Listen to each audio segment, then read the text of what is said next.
The world, it forever changes around us, no matter if you were born in the early 2000s, late 1900s, or mid 1900s. Everything around you has probably changed at some point. Say it be the change from that Nokia flip phone to Apple's first iPhone, or the change from normal light bulbs to the ones that can change color at the command of a voice. It's crazy, isn't it? Let's talk about that. As you all may know, telephones have changed over the ages, but it really dates back to the time period of 1672, where the first acoustic telephone was created. This phone is most similar to the two tin cans that you used as a child to talk to your friend across the room. We later zoom into the 1880s where Alexander Graham Bell develops the photophone. With said photophone, it was able to send sound via beams of light, technically making this the first wireless call. And in 1983, the brick later came out that really revolutionized the way on how phones are made and developed. In today's day and age, you mainly see touchscreen phones though we really didn't see the switch into touchscreen phones until the 2010s, where we saw a shift from built-in keyboards and numpads into just purely touchscreen phones.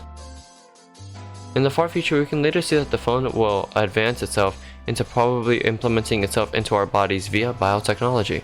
Now, the only changes around us aren't just phones. Something that we always take for granted are lights. Lights have changed in a lot of amazing ways that we can't even imagine. Imagine doing what you're doing right now, but instead of having the lights, you have a little candle next to you, and that's the only source of light that's provided.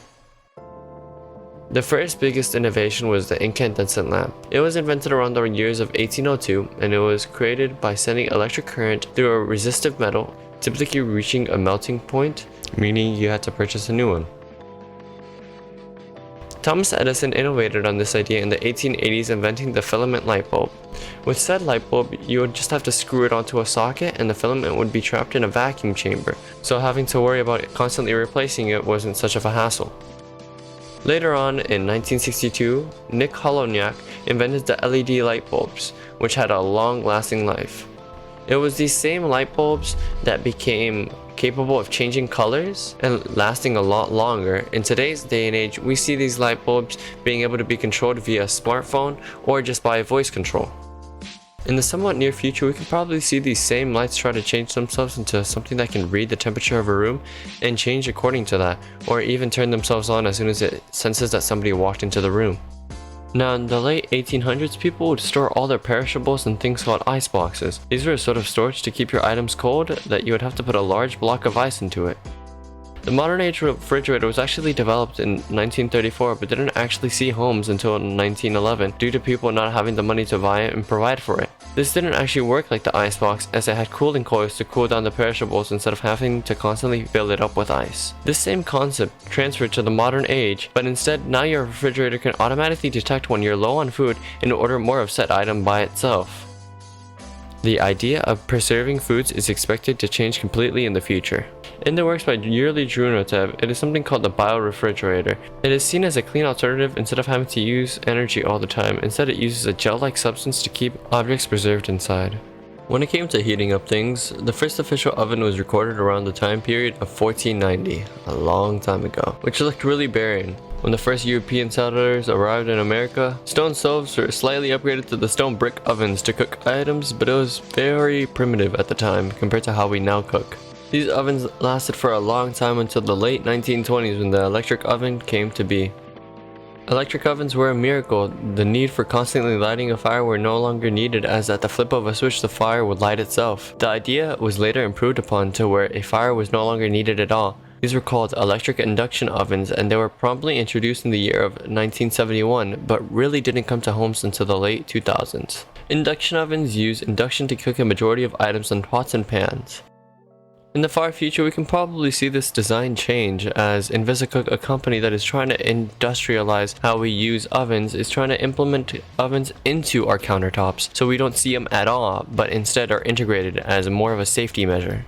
Lastly, the innovation that's talked about the least is probably the world of audio. It all started with the phonograph that was created in 1877 by Thomas Edison, and this was the official first instrument that was able to replay recorded sounds as output instead of having it happen live. Later, this idea was improved upon by having many other people design on this and came up with the concept of having a smaller record disc and having them put it in a smaller storage container to later replay the same audio.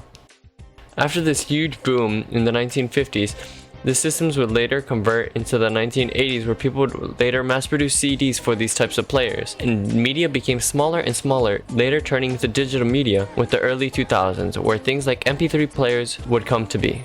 These same MP3 players allowed for people to walk around with a small portable device with the music of their choice, changing the world of music as it was at the time. From MP3 players, media completely changed, going from a completely different device to implementing itself into your phone, and that's how people listen to things with earbuds. But this later changed into wireless forms of adapters, such as wireless earbuds and headsets. In our future, we will probably see this change drastically on how we listen to our music. Instead of having to put something in our ears, we can probably put a patch on ourselves and actually feel the music. This concept is known as bone conduction, and research is being further published to properly do this nowadays.